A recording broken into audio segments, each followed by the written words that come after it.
오늘 말씀의 제목은 하나님 앞에서 우리의 의라는 제목으로 말씀을 나누겠습니다. 조국교회의 많은 성도들이 수직적인 세계보다 수평적인 세계에 집중하며 관심을 두고 살아가는 경우가 허다합니다. 하나님과의 수직적인 관계의 온전함을 따르는 것이 아니라 수평적인 사람들 간에 통용되는 어떤 평화나 그런 위로나 안식을 그렇게 바라볼 때가 많아요. 그래서 종교행위가 마음의 평안을 가져오는 것이 종교다라고 생각하는 경우도 굉장히 많습니다. 왜냐하면 하나님을 상정하지 않기 때문에 우리들끼리의 평안함이 종교의 목적이다라고 오해할 때가 많습니다. 실제로 조국교회 안에서 설교도 많은 설교자들이 수평적인 사람의 관계에 근거해서 설교할 때가 훨씬 많습니다. 수직적인 하나님과의 관계에 서 있다면 당연히 하나님과 우리는 구별될 수밖에 없어요. 같은 존재가 아니에요. 엇비슷한 존재가 아니라는 것이죠. 그래서 하나님과 우리의 간극이 얼마나 큰 것인가를 드러내는 것이고, 그 간극의 큰 것이 드러남이 바로 죄입니다. 그래서 당연히 수직적인 관계에 근거하여서 설교한다라면 하나님 앞에서의 죄를 설교할 수밖에 없다라는 것이죠. 그러면 대부분의 교회에서 죄에 대한 설교가 익숙하게 선포돼야 되는데 실상은 그렇지 않다라는 것이죠. 항상 설교의 시작에는 우리들 간의 관계를 좋게 해요. 그래서 서로를 바라보면서 사랑합니다 라고 말하고 시작한다라든지 하나님을 염두하지 않은 채로 설교하는 경우가 굉장히 많습니다. 그래서 벌어지는 문제는 뭐냐면 하나님이 주시는 평화와 하나님이 주시는 참된 안식을 알지 못한 채로 우리끼리 착각하면서 살아가는 경우가 허다하다는 것이죠. 그래서 벨직 신앙고백서에서는 우리가 지난주에 보았던 22조에서는 무슨 이야기를 했습니까? 믿음에 대해서 이야기를 했는데 그 믿음이 우리가 믿는 것이 아니라 성령께서 우리 가운데 역사하셔서 믿게 하심이다 라는 것을 분명하게 말씀해 주었어요. 그리고 이제 23조인 오늘 말씀에서는 무슨 이야기 하냐면 그렇게 얻어진 믿음으로 말미암아 하나님께서 우리에게 부여하신 의가 있는데 그 의는 우리의 것이 아니라 삼위 하나님께서 우리에게 적용하신 의다라는 것이죠. 그러니까 원래부터 우리의 것이 아니라 하나님께서 그리스도께서 이루신 의를 우리에게 적용해 주셨기 때문에 우리가 의롭다고 칭함을 받은 것이다 라는 것이죠. 의로워졌다라고 말하는 게 아니라 의롭다고 칭함을 받게 된 것이다 라고 이야기를 하는 것입니다. 그래서 23조는 하나님께서 우리에게 적용하신 칭의에 대해서 말씀을 합니다. 그러면 우리가 이제 생각해야 될 게 있어요. 그러면 칭의에는 어떤 성격이 있는가라는 것이죠. 벨직 신앙고백서 23조의 첫 부분에서 보면 우리 주보에 보시면 첫 단락에 나와 있어요. 그 첫 단락에서 무슨 이야기를 하는지 한번 우리가 읽어보십시다. 세 단락으로 되어 있는데 첫 부분 우리 합독해서 읽겠습니다. 시작.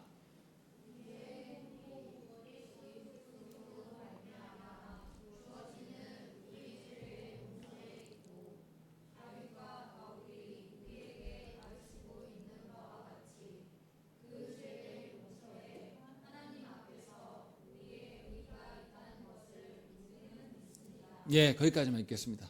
두 가지를 이야기해요. 하나님의 칭의를 이야기할 때 죄 용서와 하나님 앞에서 우리가 의가 있게 되었다라고 말하는 것입니다.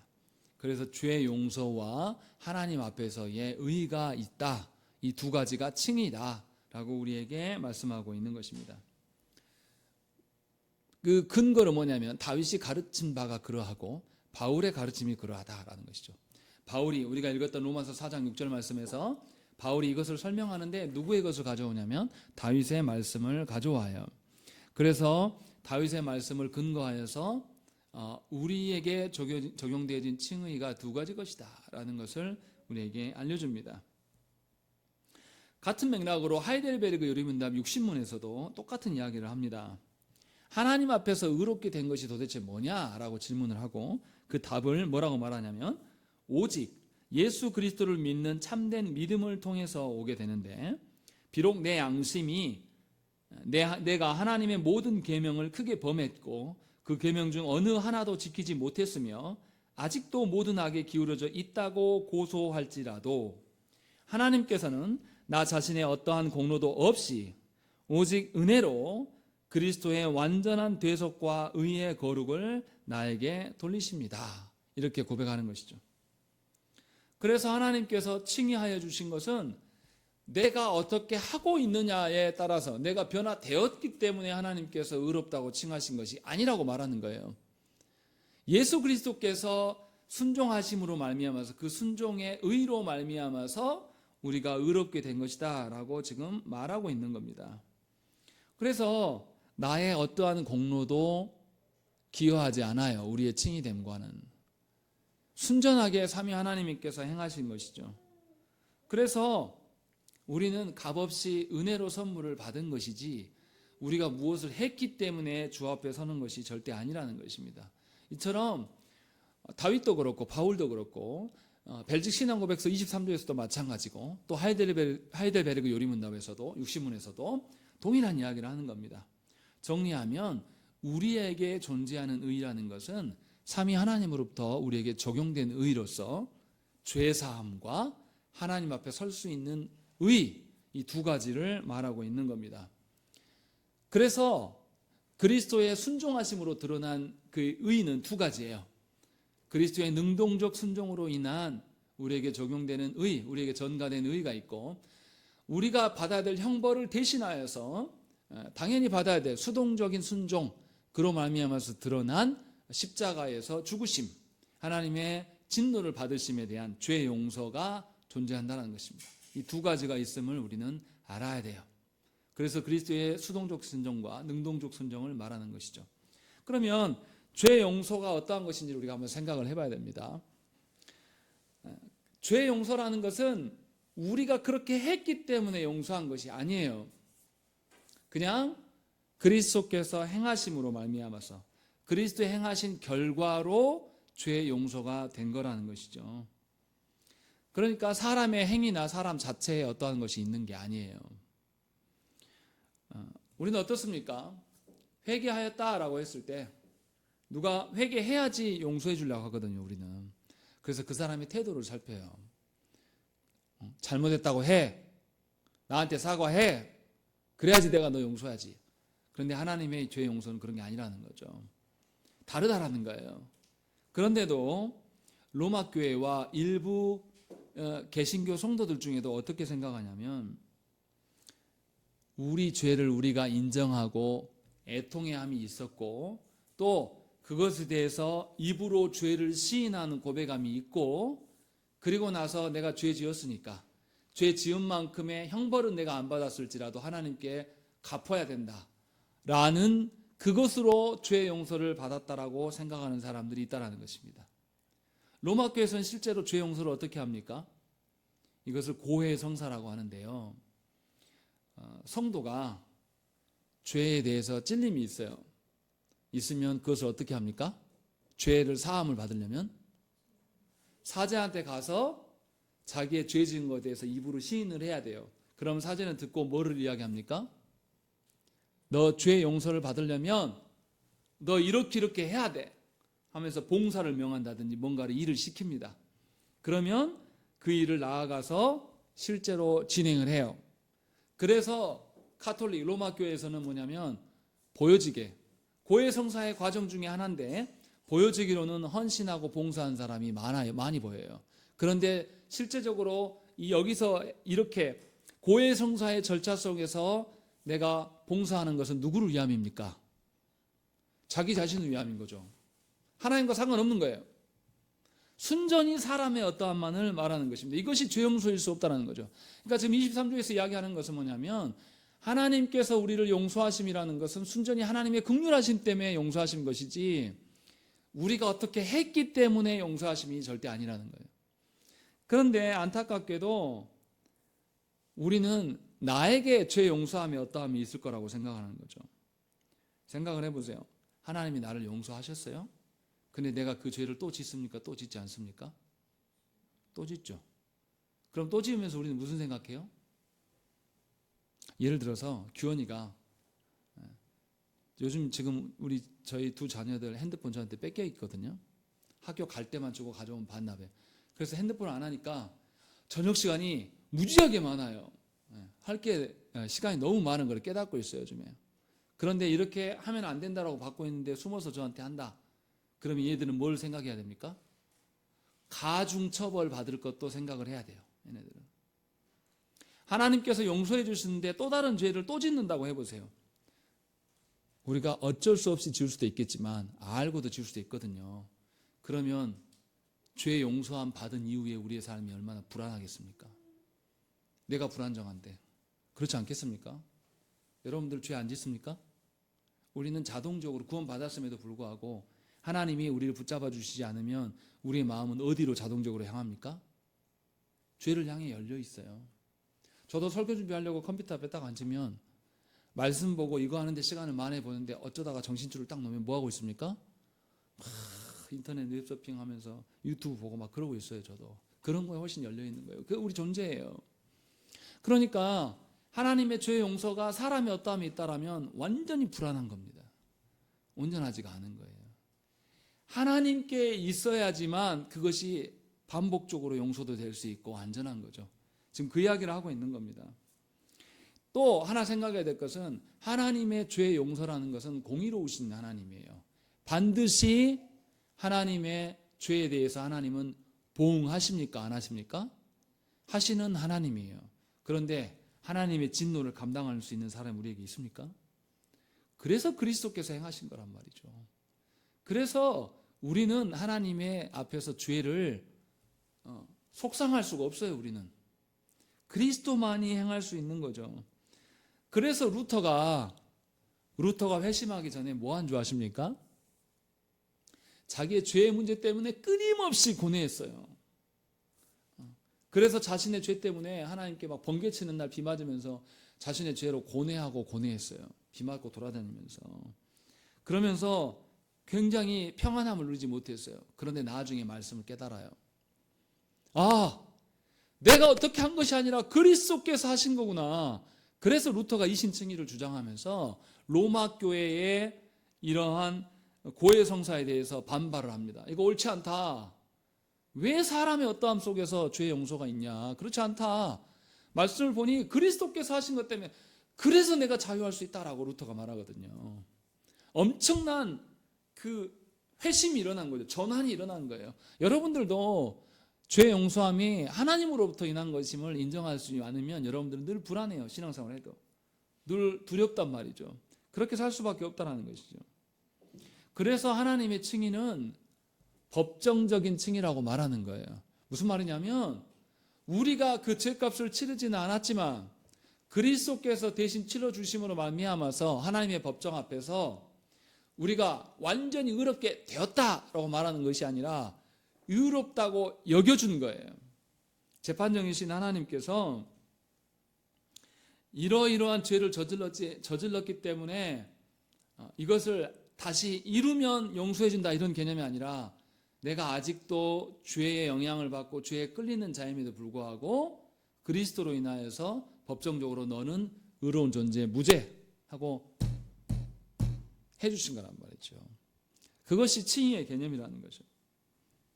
그래서 우리는 예수 그리스도의 보증을 예수 그리스도께서 우리의 용서함의 보증이 되어 주시기 때문에 우리는 법정적으로 죄의 용서함을 받은 것이에요.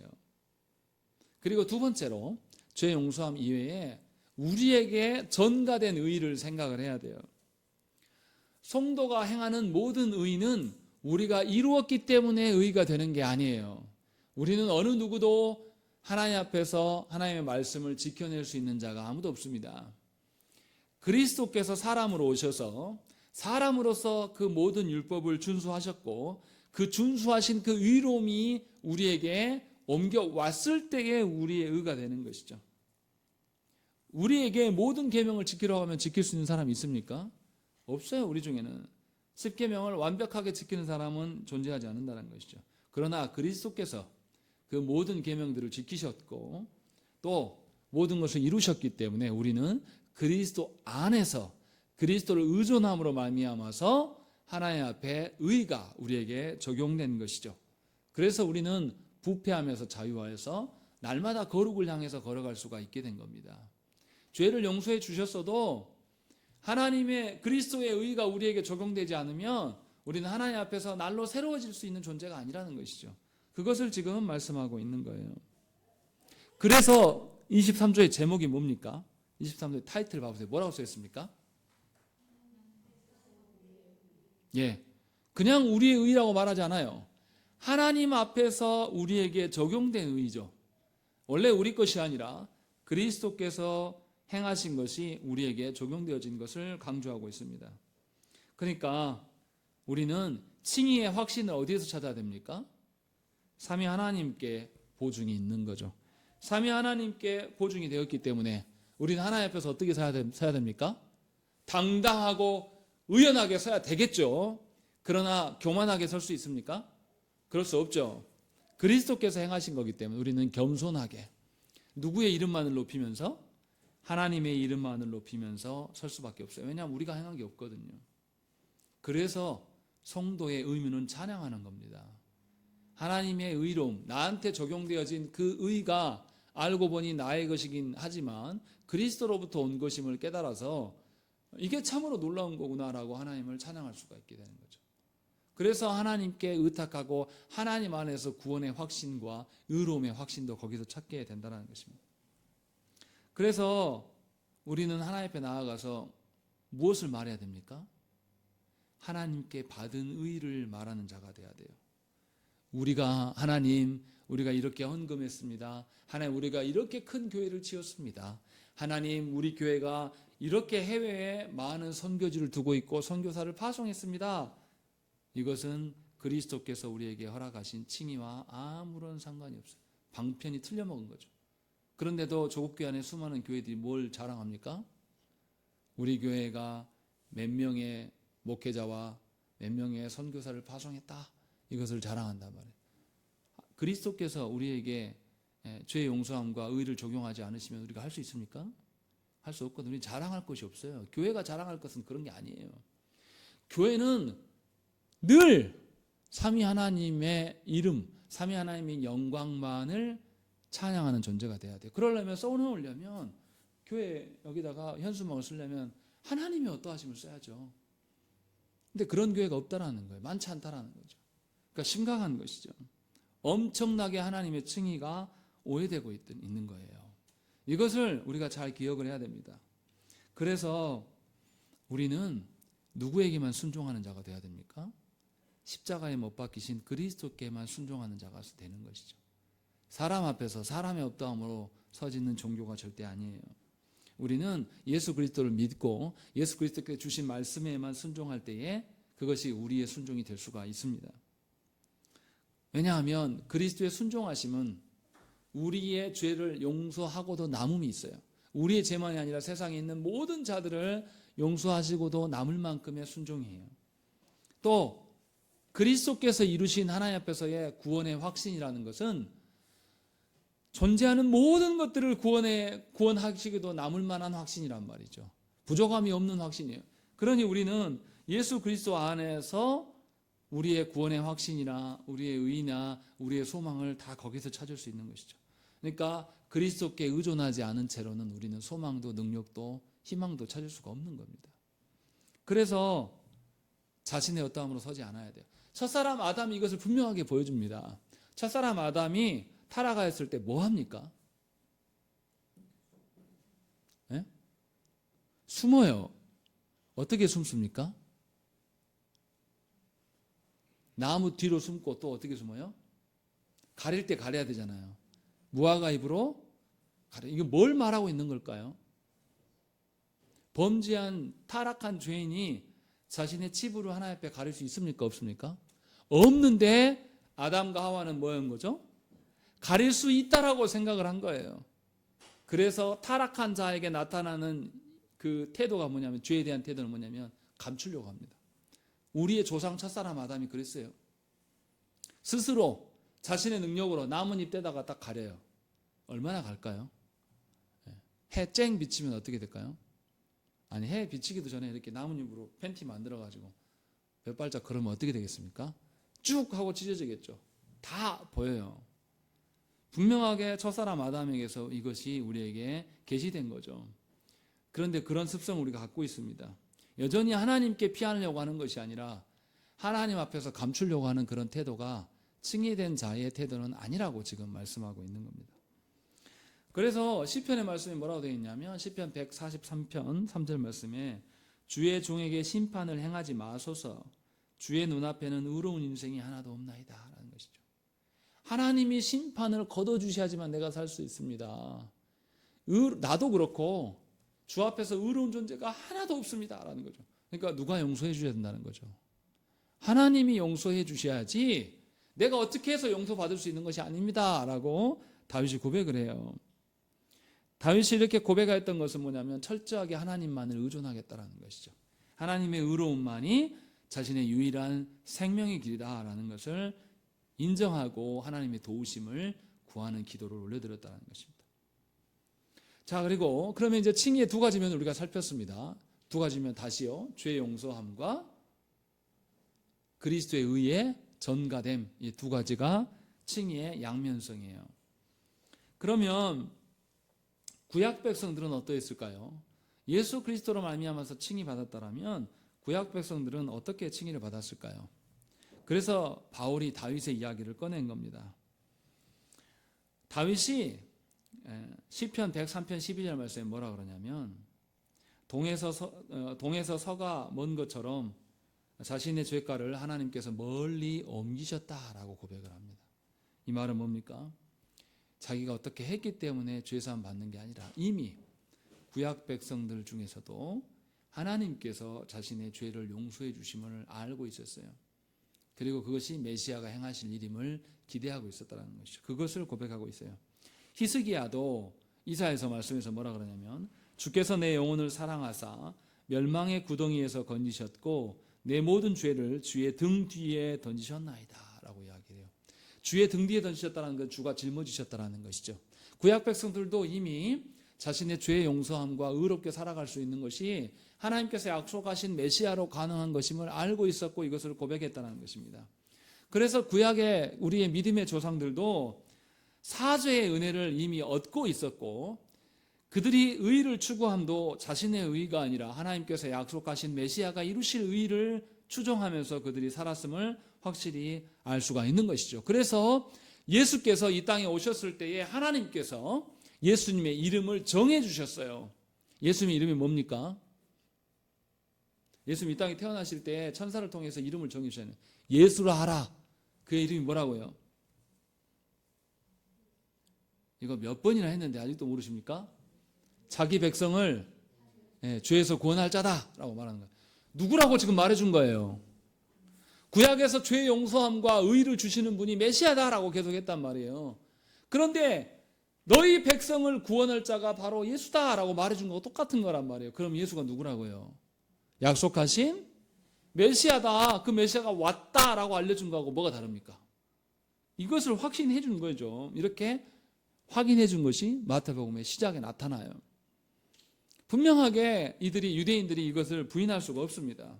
왜냐하면 구약에서부터 그렇게 칭의는 하나님으로부터 하나님의 약속으로부터 온 것이기 때문에 그리고 그것을 이루실 자가 이 땅에 왔다.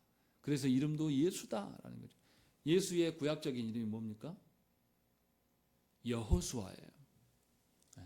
여호수아의 뜻이 뭡니까? 구원은 하나님께 있다라는 뜻이에요. 이것을 분명하게 몇 번이고 강조하고 있는 거죠. 그러니까 칭의를 근거로 인하여서 내가 어떻게 한 거로 말미암아 의롭게 된다는 착각 속에서 사는 것은 말도 안 되는 이야기예요. 여호수아의 이름의 뜻만 알고 여호수아의 이름이 예수께 전달되어진 것만 알아도 구약의 백성들도 이미 메시아를 통하여는 죄사함과 의로움을 존중하며 살았구나. 너무 쉽지 않습니까? 그런데 놀라운 것은 어떻습니까? 우리가 정말 그렇게 삽니까? 우리가 신앙생활 하다가 내가 잘못하면 어떻게 해요? 잘못한 것 때 붙잡고 그것 때 씨름하느라고 교회 안 나와요. 악의 악순환을 경험하는 거예요. 여러분들이 신앙생활을 잘 못하고 여러분들이 무슨 범죄를 저질렀어도 죄 용서함과 의로움을 주신 분은 누구예요? 하나님이시라니까요. 여러분들이 행한 게 아니라 여러분들이 하나님 앞에 큰 죄를 지었어도 우리는 구원의 문제를 누구 앞에 끌고 나와야 돼요? 하나님 앞에 끌고 나와야 된다는 것이죠. 자꾸 지난주에 예배 빠졌으니까 이번 주에 목사님 어떻게 볼까? 목사님 죄송해요 하면서 막 오는 사람, 바른 신앙이 아니라고요. 처음부터 하나님께서는 우리 어떠함을 아시고 그렇게 칭의를 베푸신 거예요. 그래서 분명하게 구약 백성의 칭의뿐만 아니라 우리에게 베푸신 칭의의 의의가 하나님께 있음을 여러분들이 인정할 수 있어야 되는 것이죠. 또 칭의의 또 다른 점 하나 더 살펴야 됩니다. 그러면 칭의를 우리한테 적용하시잖아요. 적용하시면 우리한테 어떤 변화가 일어나는 겁니다. 그래서 로마 교회 사람들은 그 변화를 자기들이 이루어야 된다고 생각을 한 거죠. 앞에서 밝힌 것처럼 죄에 대해서 애통해하고 죄를 입으로 고백하고 죄에 대해서 뭔가 행함으로 속상을 해야 된다라고 생각을 한 것이죠. 그런데 장로교에서는 그런 것을 용인하지 않습니다. 죄 용서는 누가 하는 거죠? 하나님이 하시는 거예요. 우리가 오전 예배 드릴 때 참회 기도는 드린데 제가 사죄 선언을 하거든요. 사죄 선언을 한다는 의미는 뭡니까? 제가 용서한 겁니까? 하나님께서 용서하심의 선언을 말씀을 통해서 제가 대신 하는 거예요. 그러니까 제가 사죄 선언할 때 거기에다가 살을 붙이거나 빼거나 합니까? 안 합니까? 안 해요. 이건 하나님이 여러분들한테 들려주시는 말씀이기 때문에. 그래서 미쁘다 모든 사람이 받을 만한 이 말이요 하는 거죠. 가장 기쁜 일이 뭐예요? 그리스도께서 죄인을 구원하시려고 이 땅에 오신 거예요. 그러니 너희의 구원이 그리스도로 인하여서 완성됐다라고 말해주는 것과 똑같은 것이죠. 그러면 그것이 선포될 때 여러분들은 그 안에서 확신을 찾아야 돼요. 억지로 아멘 하라는 것이 아니라 그 사죄 선언이 선포될 때 하나님의 선언이에요. 그럼 여기들은 그 선언 앞에서 여러분들이 화답이 있어야죠. 그것이 당연한 예배의 순서로 남아있는 겁니다. 그래서 분명하게 하나님께서 베푸신 그 칭의가 하나님으로 인하여서 역사하는 거예요. 그러면 이제 여기서 생각을 해봐야 됩니다. 그러면 우리 안에 변화가 없는 것이냐라는 거죠. 회심하기 전에 하나님이 성령께서 역사하셔서 내 안에 뭔가를 변화를 일으켜요. 이것을 뭐라 그러냐면 회심 준비론이라고 이야기를 합니다. 아까 로마 교회에서 말했던 사람들이 행하는 것은 뭐냐면 준비주의예요. 로마 교회에서 말하는 준비주의와 회심 준비론은 다른 겁니다. 같지 않아요. 무슨 말 하려고 하는 거냐면 회심하기 전에 하나님께서 그 사람이 회심할 수 있는 마음의 준비 상태를 성령께서 역사하셔서 마련한다는 것입니다. 사람이 그렇게 했기 때문에 회심할 만한 준비가 되어져 있기 때문에 회심되어지는 것이 아니라요. 성령께서 분명하게 우리 가운데 역사하셔서 우리의 심령을 가난하게 만드시고 말씀이 우리 가운데 깨달아질 때 드디어 성령의 역사로 말미암아 예수 그리스도를 인정하게 되는 거죠. 예를 들면 이런 거예요. 누가 예수 믿습니까? 처음에 복음 듣고 예수 믿는 사람이 복음 듣기 전에 스스로 교회 나온 분들이 있어요. 지난주죠. 한 주 전에 우리 교회 찾아오신 분이 서울에서 신앙생활 하신 분인데 오신 분이 있었어요. 그분이 1년 전에도 오셨다 그래요. 우리 교회에. 저희가 오라고 한 적이 없습니다. 그런데 가족의 구원을 놓고 기도하면서 주변 내려온 김에 예배를 드리러 온 거죠. 이렇게 하신 것이 성령의 역사예요. 물론 그분은 믿는 분이긴 합니다만 제가 드리고 싶은 이야기는 뭐냐면 중생하기 이전에 성령께서 이 세상이 무가치하고 이 세상이 사람 안에는 악으로만 가득한 것을 먼저 경험케 하시고 사람에게 소망을 없음을 깨닫게 하신 사람이 하나님을 교회를 찾으러 나와요. 그리고 나서 말씀을 듣고 그가 말씀 앞에 반응하게 되는 것이죠. 그러니까 회심하기 전에 말씀을 들을 수 있는 마음의 토양과 준비를 누가 하시는 거예요? 성령께서 하시는 거예요. 이것이 회심 준비론입니다.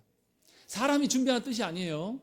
성령께서 그렇게 다 준비하시는 거죠. 그래서 세상에서 섞일 수 없게 느끼는 것, 내가 세상과 하나 될 수 없는 사람의 어떠함으로는 도저히 이룰 수가 없구나. 그래서 신적인 존재가 필요하구나. 나는 할 수 없다. 라게 만드는 그것이 하나님을 아는 것은 아니에요. 그런데 하나님을 알 수 있도록 마음의 여건을 마련하신다는 것이죠. 그래서 회심 준비론은 알미니안이나 로마 교회에서 말하는 사람이 어떻게 마음으로 하고 입술로 고백하는 그런 준비주의하고는 다른 것입니다. 분명히 이것을 알아야 돼요. 그리고 또 하나 생각을 해봐야 됩니다. 칭의와 코람데오와의 관계를 생각을 해봐야 됩니다. 코람데오 뜻이 뭡니까? 하나님 앞에서라는 뜻이에요. 그럼 하나님 앞에서 쓰면 우리는 뭐부터 생각합니까? 많은 사람들이 코람데오라고 이야기하면 어떤 마음이 들어요? 지연자매 코람데오임을 잊지 마라 이렇게 말하면 뭐부터 생각합니까? 내가 하나님 앞에 있지. 나 정직해야 돼. 이거부터 먼저 떠올리는 분들이 많아요. 정직하게 거짓 없이 살아야 된다 이런 생각들. 그런데 코람데오는 정직의 문제를 말하는 것이 아니라 구원의 문제를 말하는 것입니다. 잘 생각을 해야 됩니다. 우리 말씀 한번 찾아보죠. 스가랴서 3장 말씀 보겠습니다. 스가랴서 3장 말씀 찾아보셔야 됩니다. 잠을 깨려면. 구약성경입니다. 스가랴서 3장 1314페이지에 있습니다. 스가랴서 3장 1절부터 5절 말씀 교독합니다. 구약성경 1314쪽에 있습니다. 스가랴서 3장 1절부터 5절 말씀 제가 먼저 1절 봅니다. 대제사장 여호수아는 여호와의 천사 앞에 섰고 사탄은 그의 오른쪽에서 서서 그를 대적하는 것을 여호와께서 내게 보이시니라.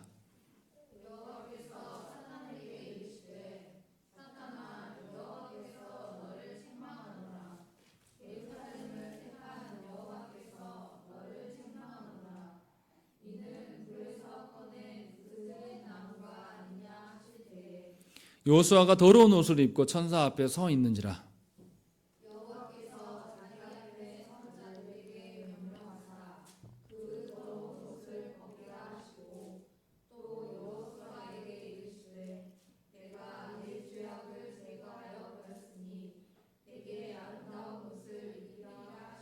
함께 읽습니다. 내가 말하되 정결한 관을 그의 머리에 씌우소서 하매 곧 정결한 관을 그 머리에 씌우며 옷을 입히고 여호와의 천사는 곁에 섰더라. 아멘. 스가랴서의 말씀은 뭐냐면 여호와의 사자 앞에서 대제사장 여호수아가 서 있습니다. 더러운 옷을 입고 죄인처럼 서 있어요. 그런데 이 여호수아는 예수 그리스도를 상징합니다. 사탄이 대제사장 예수 그리스도를 하나님 앞에서 고소해요. 그때 하나님 어떻게 하십니까? 대제사장이신 여호수아의 옷을 다 벗기시고 새 옷으로 완전히 관을 씌우시고 옷을 입히는 장면이 나타납니다. 무슨 말인 거냐면 이제는 더 이상 사탄이 죄로 인하여서 고소할 수가 없게 될 것이다. 이것이 예수 그리스도의 행하심이라는 것을 우리에게 보여줍니다. 다시 말하면 신자가 예수님의 순종과 의를 전가받으면 더 이상 하나님이 무섭고 공포의 존재가 되지 않는다는 것입니다. 깨끗한 옷을 입었기 때문에 이제 성부 앞에 담대히 나아갈 수가 있게 돼요. 감사함으로 설 수 있게 됨을 지금 보여주고 있는 것입니다. 그러니까 예수 그리스도를 통하고서 우리가 칭의 받았다라면 우리는 하나님 앞에 서기를 기뻐하고 즐거워하게 된다는 것을 우리에게 보여주는 거예요. 그렇지 않고 여전히 예수 그리스도를 통하지 않기 때문에 자신의 어떠함으로 서 있는 사람은 하나님이 여전히 무섭고 두렵기만 해요. 하나님이 나에게 예수 그리스도로 말미암아서 칭의해 주심을 전혀 모르기 때문에 여전히 신앙생활을 공포스럽게 생각한단 말이에요. 그래서 신앙생활을 할 때도 교회 분위기가 있어요. 하나님의 은혜에 젖어서 서 있는 교회인지 아니면 하나님께서 계속 윽박지르면서 정죄하시는 하나님으로만 알고 서 있는지가 확연하게 다른 모습으로 드러납니다.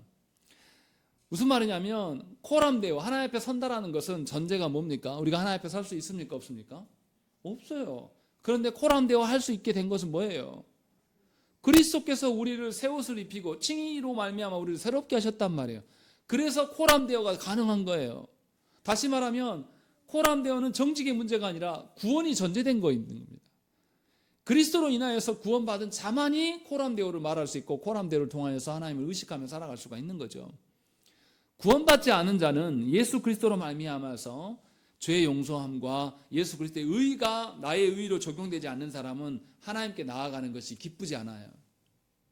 나아갈 때도 항상 뭐가 있어야 돼요. 내가 잘 살아왔든지 헌금이 있어야 되든지 이런 것을 근거로 말한다. 그러니까 예수 안 믿는 사람 전도비면 뭐라고 말합니까? 돈이 있어야지 예수 믿지. 헌금 내야 되는데 내가 돈이 없어서 못해요? 돈 좀 벌면 갖게라 이렇게 말한단 말이에요. 칭의를 전혀 모르는 행동이에요. 다시 말하면 여러분들이 정말로 칭의받은 자로서 예수 그리스도로 말미암아 새로워진 존재라고 여러분들이 깨닫고 알면 하나님께 나아가는 것이 기쁨이고 즐거움이에요. 코람데오가 두렵고 떨리는 것이 아니라 코람데오 된 것에 대해서 감격하고 은혜를 누리는 것입니다. 그러니까 코람데오 개념이 전혀 달라요. 정직의 개념으로 코람데오 하면서 두렵고 떨림의 개념으로 선 사람은 뭘 모르는 것이죠? 하나님의 긍휼과 하나님의 칭의하심 모르는 거죠. 하나님의 칭의와 긍휼을 아는 사람은 하나님 앞에 어떻게 서요? 비록 자신이 여전히 죄성이 있고 죄악을 지었지만 하나님 앞에 어떻게 서는 거죠? 담대하게 설 수가 있는 것이죠. 이것이 코람데오의 개념이에요. 그러니까 칭의를 분명하게 전제하면서 하나님 앞에 서야 됩니다. 칭의를 전제하지 않은 채로만 하나님 앞에 이야기를 하니까 그냥 무섭기만 한 하나님, 심판하시고 두려운 하나님만 말할 수밖에 없다는 것이죠. 그러면 칭의로 인하여서 우리에게 생겨난 그 은혜가 덕이 뭐냐라는 것이죠. 우리의 유익이 뭐냐라는 것이죠. 첫 번째는 칭의로 말미암아서 우리가 하나님을 흠모할 수 있게 되었어요. 전에는 칭의 받기 전에는 하나님을 사랑할 줄도 모르고 하나님을 따를 줄도 몰랐습니다. 그런데 예수 그리스도로 말미암아 칭의 받기 때문에 드디어 우리가 하나님을 흠모하게 되고 누구에게만 영광을 돌립니까? 하나님께만 영광을 돌리는 거예요.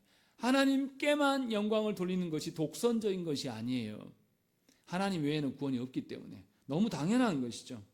반대로 하나님께 돌려줘야 될 영광을 가로채는 것이 얼마나 큰 죄악인지 우리가 알게 된다는 것입니다. 직분자들 조심해야 됩니다. 특히 목사들. 하나님의 영광을 쉽게 가로챌 수 있는 자리에 서 있는 사람들이에요. 설교하면서 그 설교를 통해서 누가 드러나야 됩니까? 하나님이 드러나야 돼요. 나의 실력이나 설교자의 어떤 인품이나 설교자의 어떤 재능 같은 게 드러나면 곤란합니다. 그렇게 설교를 수십 년간 해왔다고 생각해 보십시오. 그 사람이 그 교회에서 갑자기 은퇴하고 사라지면 교회가 뭔 일이 생깁니까? 난리가 나는 겁니다.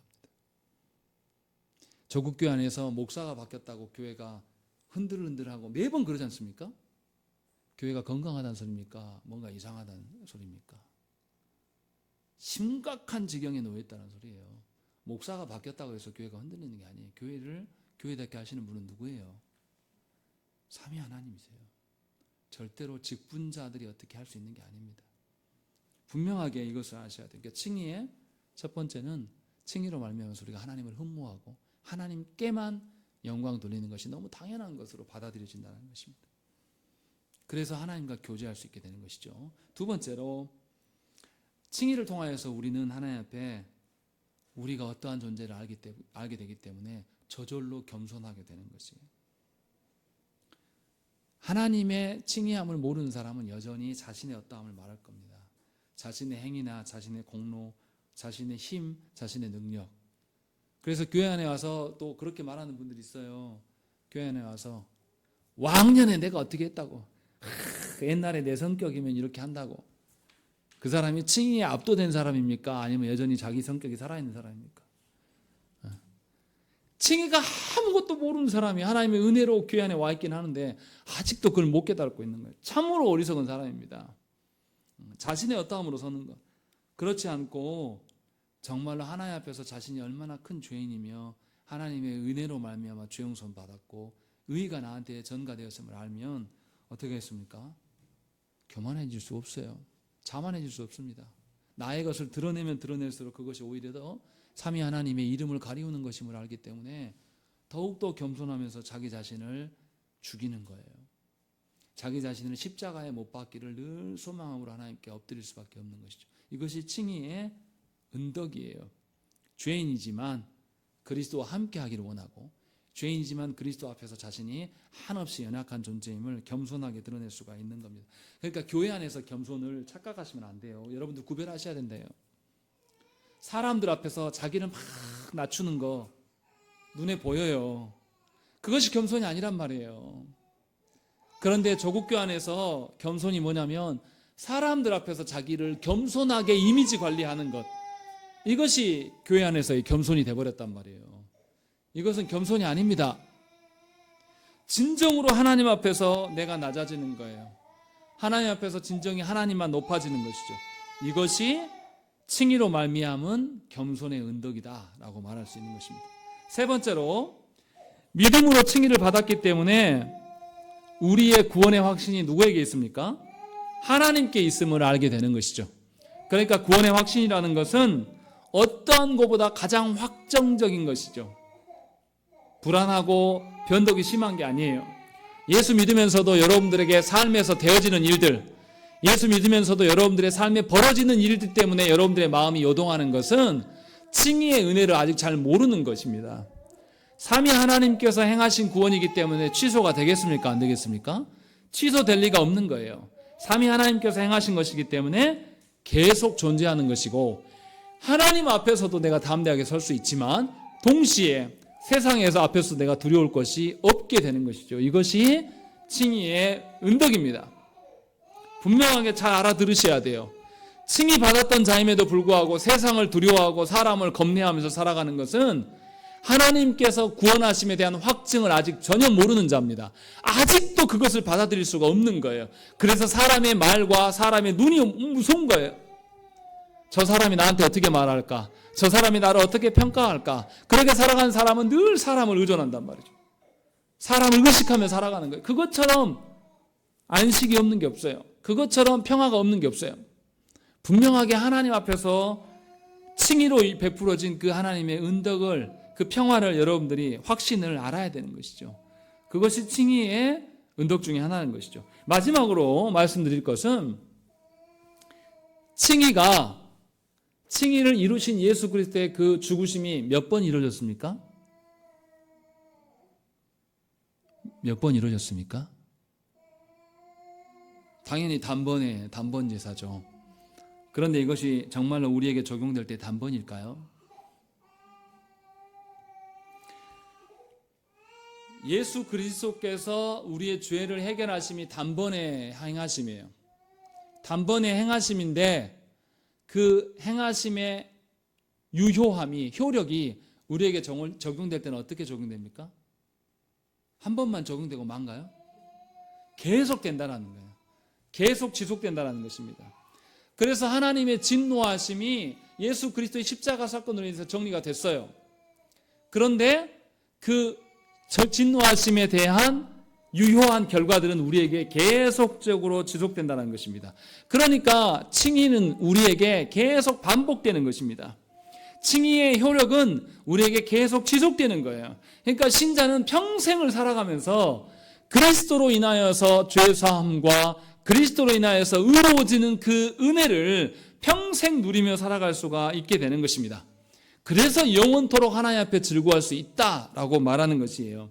그런데도 칭의받은 성도들이 칭의를 어떻게 생각하냐면, 어떤 집회에서 그날 눈물 콧물 쫙 뺀 것을 그 한 번의 추억팔이처럼 하려고 한단 말이에요. 그것은 칭의가 아니에요. 여러분들의 착각이에요. 자꾸만 정서적으로, 그 정서가 하나님의 말씀으로 변화된 정서가 아니라 세상이 말하는 정서로 인하여서 살아가기 때문에 기분 나쁘면 예수 돌아선단 말이죠. 기분 나쁘면 교회에 대한 태도도, 말씀에 대한 태도도 달라져요. 그런데 칭의받은 사람은 그럴 수 없다라는 거예요. 하나님의 베푸신 그 죄 용서함과 구원의 은혜가, 나의 의로움이 그리스도로부터 계속 지속된다니까요. 그것이 칭의가 베푸는 강력함이에요. 그래서 신자는 칭의 받았으면 날마다 하나님의 죄 용서와 의로우심이 나에게 계속 적용되니까 날마다 내가 어떻게 되겠습니까? 거룩해져 가는 겁니다. 그러니까 칭의와 성화가 따로 놀 수 있습니까? 함께 가는 거예요. 칭의 받았으면 당연히 뭐가 있어야 돼요?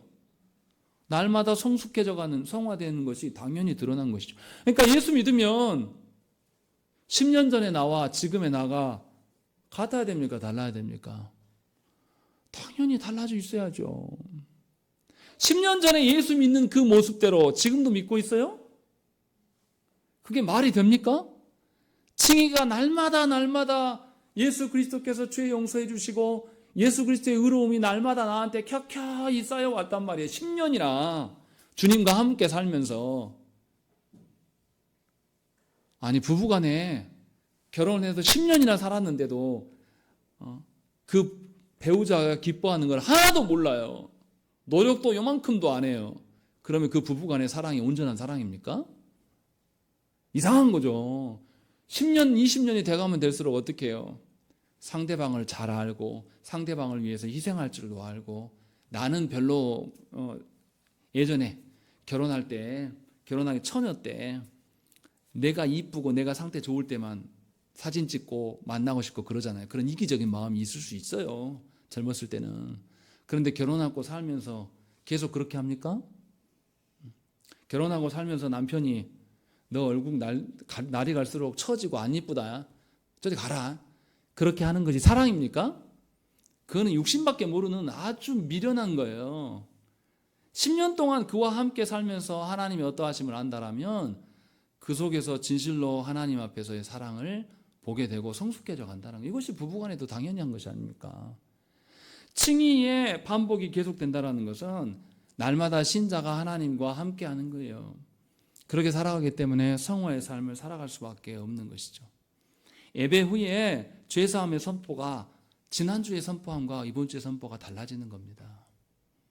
늘 똑같이 하는 게 아니에요. 날마다 계속 점진적으로 변화되어 가고 있는 것이 칭의의 은혜라는 것입니다. 그러니 참된 신자는 날마다 하나님을 만나기를 원하고 하나님을 예배하기를 기뻐하는 것이죠. 지난주에 드렸던 예배가 10년 전에 드렸던 예배와 같을 수 없고, 또 지난주에 드렸던 예배가 오늘 드릴 예배와 같지 않고, 오늘 드린 예배가 다음 주 예배하고 반복적으로 똑같은 예배가 아니라는 것이죠. 이것이 칭의함에서부터 나오는 거예요. 그러니 얼마나 하나님의 은혜를 우리가 알겠습니까? 우리가 죄 지었는데도 하나님이 계속 우리한테 야, 너 죄 지었으니까 값을 치러, 이런 하나 하십니까? 하시지 않아요. 하나님은 묵인하시면서도 여전히 용서하시면서 기다리시는 하나님. 날이 갈수록 죄의 용서가 거듭되는 것을 보면서 우리가 어떻게 하나님께 피하지 않을 수 있겠습니까? 당연히 하나님께 돌아갈 수밖에 없는 것이죠. 바라옵기는 여러분들이 날로 새로워지는 그 칭의가 여러분들의 일상이 되어져야 됩니다. 그래서 날마다 하나님과의 교제가 여러분들의 내면을 파고들어야 돼요. 여러분들의 정서가 사람이 위로하는 정서, 그 얄팍한 사람은요, 정말 죄송합니다, 사람은요 누구도 믿을 수 없어요. 부부간에요, 웃기지 마세요. 기분 좋을 때나 나 사랑해 주지, 관계 틀어지면 그런 거 없습니다. 부모 자식 간에도 마찬가지예요. 부모인 우리가 자녀를 지킬 수 있습니까? 그것도 내 능력이 있을 때나 이야기예요. 그럴 수 없다라는 것이죠. 그러나 하나님은 결단코 그러지 않습니다. 하나님의 죄사함과 의로 여겨주심은 앞으로도 계속 지속될 것입니다. 여러분들이 그것이 켜켜이 쌓아가서 그것이 여러분들의 영화의 모습으로 드러나기를 간절히 축원합니다. 함께 기도하겠습니다.